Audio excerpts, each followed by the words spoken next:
Senin 28 April 2025 dini hari tadi, pemerintah Kota Ambon melalui tim penertiban Pasar Mardika melakukan pembongkaran lapak-lapak milik pedagang yang masih berjualan di badan-badan jalan. Pembongkaran lapak dilakukan mulai dari kawasan Pasar Batu Merah Ongkoliyong, kawasan Terminal A dan B, hingga kawasan Pasar Pantai Losari. Selama proses penertiban berlangsung, tidak ditemui adanya aksi-aksi penolakan dari para pedagang. Karena sebelumnya selama 2 pekan kemarin, pemerintah Kota Ambon turun langsung ke pasar menemui para pedagang, memberikan sosialisasi tentang penertiban Pasar Mardika. Penertiban pasar mendapat dukungan penuh dari para pedagang.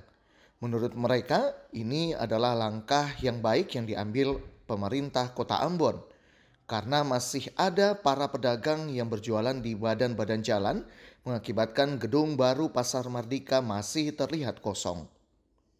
Padahal sebagian besar pedagang yang berjualan di badan-badan jalan sudah memiliki tempat di gedung baru Pasar Mardika, sehingga pedagang yang sudah menempati gedung baru Pasar Mardika sangat sepi pembeli.